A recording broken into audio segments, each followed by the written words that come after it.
السلام عليكم ورحمة الله تعالى وبركاته، والصلاة والسلام على رسول الله. مرحبا بكم عندي في وصفات ام ياسين. كي دايرين اخواتي؟ لاباس عليكم؟ نتمنى كاملين تكونوا بخير وعلى خير. اليوم غادي نقدم لكم الحلوه اللي كتجي رائعه وكتجي زوينه بزاف. نتمنى تنال الاعجاب ديالكم وتجربوا اخواتي. هاد الحلوه ديال الريش بوند محبوبات الجماهير اللي كتجي رائعه وكتجي زوينه بزاف. المقادير ديالها ما كيكلفوش بزاف، المقادير ديالها متوفرين في كل بيت وكتجي سهله التحضير. الحلوه ديال زمان اللي كيديروا الامهات ديالنا كتجي زوينه بزاف وكتجي رطبه، كيحبها الكبير والصغير. نتمنى تنال الاعجاب ديالكم وتجربوا اخواتي. غادي نقطع لكم وحده باش تشوفوا الداخل ديالها كي كيجي. الحلوه اللي كتجي هشيشه وكتذوب في الفم، نتمنى تعجبكم. هانتوما شوفوا الداخل ديالها كي كيجي، كتجي رائعه وزوينه بزاف. نتمنى تعجبكم اخواتي. بسم الله. دابا غادي نبدا نقدم لكم المقادير وطريقه التحضير. كنديروا الربعه ديال الزبده ديال المنكاري، غادي نقطعوها باش كتجينا سهله باش نخدموها. والزبده خصنا نخليوها بحراره المطبخ باش ما تجيناش قاصحه، ما تعذبناش في الخدمه.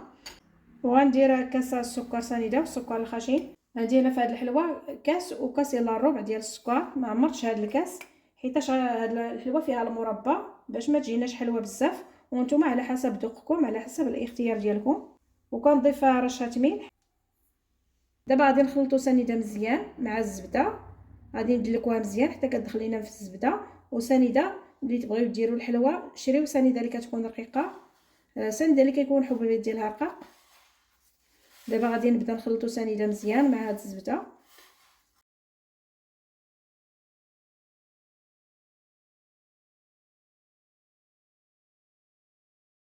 طفات ليا الكاميرا ملي درت الكاسه ديال الزيت. درت الكاسه ديال الزيت المائده، صحاب ليا كنصور ولقيت الكاميرا طافيه. المهم درت الكاسه الزيت المائده، خلطته مزيان مع الزبده والسكر سنيده. دابا كنضيفو 2 معالق كبار ديال المربى ديال الحامض، اولا كتضيفوا 2 ساشيات ديال الفاني اللي كل واحد فيها 7 غرام. هاد المربى ديال الحامض كتعطينا نسمه زوينه في هاد الحلوه ديال الريش بوند. كما كيمكن لكم ديروا القشره ديال الحامضه محكوكه اولا القشر ديال الليمون محكوك. الفيديو ديال التحضير ديال مربى الحامض فايت ليا رميتو في القناه، الا دخلتو غادي تلقاوه في القناه. وغادي نضيف 4 ديال البيضات. غادي نخلطو دابا البيض مزيان مع هذا الخليط اللي درناه من قبل.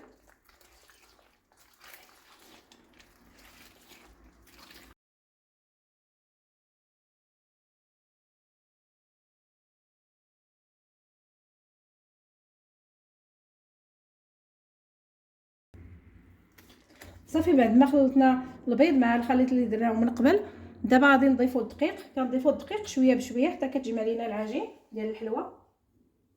الدقيق بطبيعه الحال اللي كيكون من نوع الجيد اللي غربلته من قبل. وغادي نضيف معاه 2 ديال الخمارات، كل وحده فيها 8 غرام.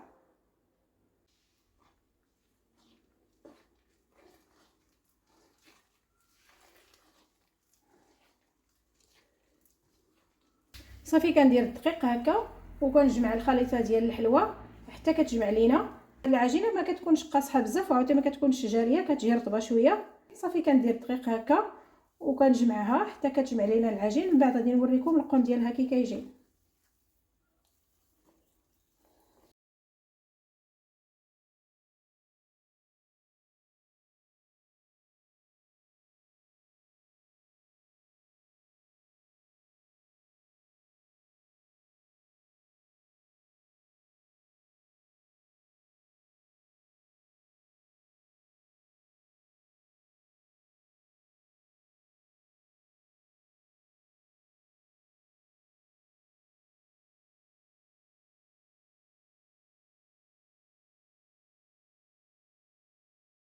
العجينه ديال هاد الحلوه ما كندلكوهاش، غير كنجمعوا برؤوس الاصابع حيتاش هي كتدلك في الاول، غير ما نحتاجش ندلكوها.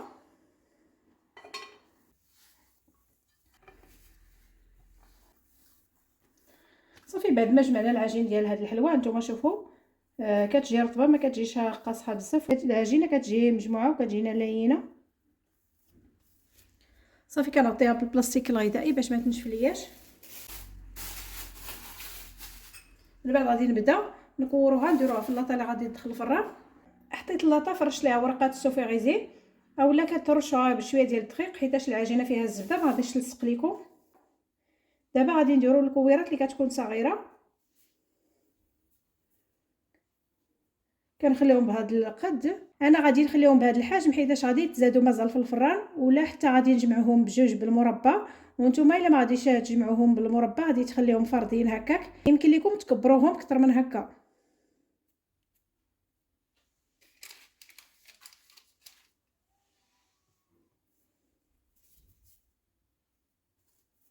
كنحاولوا يكونوا مقادين، ما تكونش شي وحده كبيره شي وحده صغيره، عينا ميزاننا باش حتى ملي نجي نلصقوهم بالمربع كيجيو مقادين وزوينين.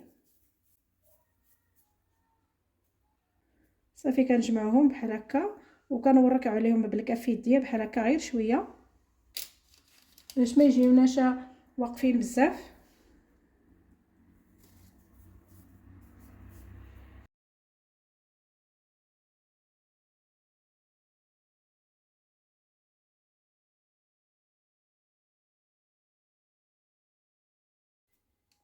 صافي كنستمروا بحال هذا الشكل هكا حتى كنكمل كاع الكميه اللي عندي ديال الحلوى. بعد ما كملت الكميه اللي عندي ديال الحلوى دابا غادي نديرها في الفران اللي سخنته من قبل. كنخلي العافيه من التحت مهيله حتى كيطيبوا لينا من التحت يتحمروا، من بعد غادي نهبطوا الطاوه لتحت حتى كيتحمروا من الفوق ونخرجوا من بعد تشوفوا الشكل ديالهم النهائي بعد ما كيطيبوا. بعد ما طيبنا اللاطه الاولى درنا اللاطه الثانيه باش كتحمر ليا حتى هي وطيب. الفران كنخليه على العافيه اللي كتكون مهيله بحال هكا، كل وحده كتعرف طريقه الفران ديالها. درت الكاسرونه فوق البوطه غادي ندير فيها نص كاسه ديال الماء الزهر. بعد ما كبينا نص كاسه ديال الماء الزهر دابا غادي نكبوا القرعه ديال المربى اللي كتكون جاريه ديال الحلوى، قرعه كبيره غادي نكبوها كامله. بعد ما كبينا المربى غادي نخلطوها هكا مزيان حتى كنخلطوها. بعد ما خلطنا المربى مع الماء الزهر غادي نخليها غير كتطلع ليها الغليه صافي كنطفي ليها، ما كنخليهاش حتى كتغلي لينا بزاف. صافي دابا غادي نطفي ليها حيتاش بدات الغليه كتطلع فيها. حطيت الكوك حتى هو، الا بغينا نشري الكوك خصنا نشري هذا اللي كيكون ميدم اللي كتكون فيه الزيت بزاف. كنحكوه ما بين يدينا بحال هكا حتى كيطلق لينا الزيت، كنعرفوا بلي داك الكوك زوين. والحلوه حتى هي بعد ما طيبناها نتوما شوفوا هاد الكميه اللي طيبت جات فيها التبصيل كبيره. دابا غادي ندير ليها المربى وندير لها الكوك. دابا غادي نشجعوا هاد الحلوه كنرميها في المربى، كنرمي الحلوه في المربى وغادي نخلي في هذا المربى حتى كترقد لي فيها واحد شويه باش كتجينا رطبه. انا ما كتغملياش الحلوه واخا كنرقدوها هكا في المربى كتكون عندي حتى كنساليوها ما عمرها غملت ليا. وانتم الا كتغمل لكم ديروها في الثلاجه، ديروها في البطاط وديروها في الثلاجه.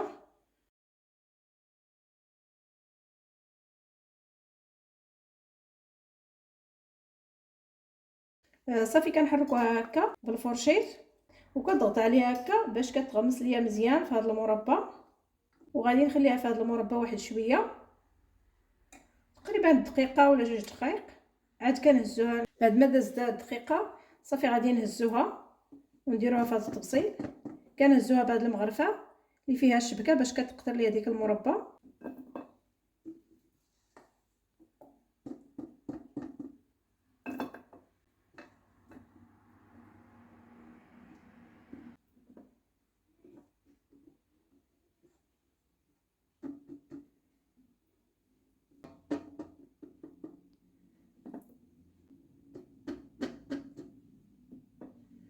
من بعد غادي نديرو كميه اخرى ديال الحلوى.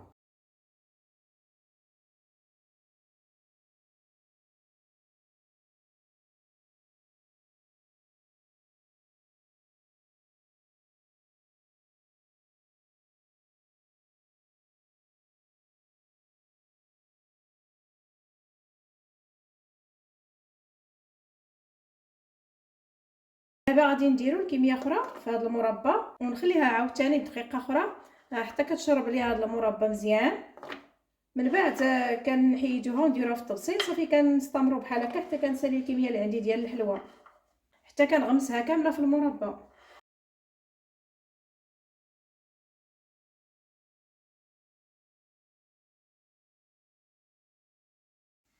بعد ما ساليت الكميه اللي عندي ديال الحلوى غمستها في المربى. دابا غادي نفندوها في الكوك. كنفندوها في الكوك ونحطها في الطبسيل ديال التقديم. كناخذوا الحلوات كنلصقهم بجوج بحال هكا وكنحطوها في الكوك.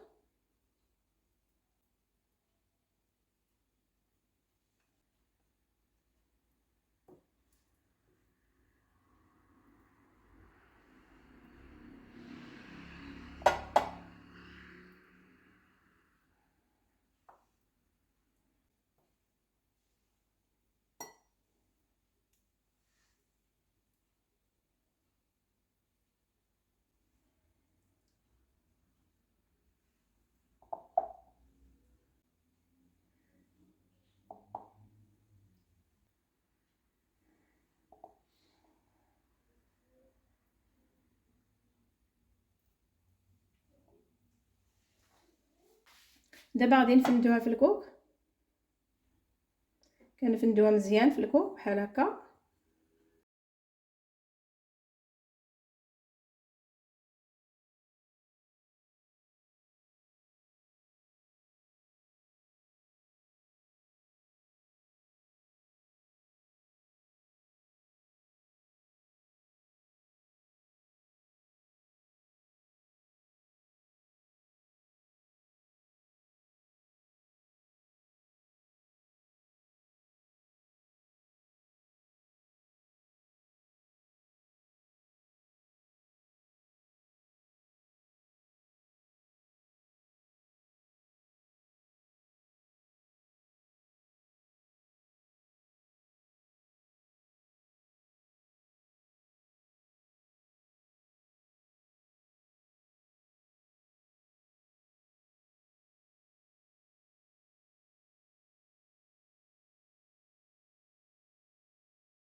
بعد ما غمستهم في الكوك مزيان كناخذوا الحلوات هكا كنلصقوهم بجوج حتى كنلصقوا هكا شويه ديال الحلوه. من بعد كنفندوها في الكوك.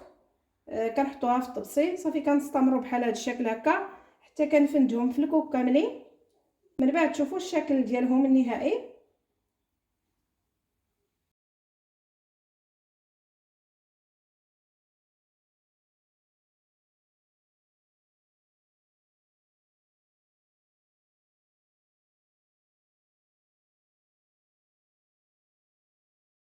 هذا هو الشكل ديالها النهائي ديال ريشبون اللي درنا معكم. كتجي رائعه وكتجي زوينه بزاف. كنحطوها بحال هذا الشكل هكا كيجي الشكل ديالها جميل وزوين بزاف. نتمنى تعجبكم اخواتي. الى عجبتكم الوصفه اليوم ما تنساوش تشتركوا وتفعلوا زر الجرس وبارطاجيو مع صحباتكم. الى اللقاء حتى فيديو جاي مع وصفه جديده ان شاء الله.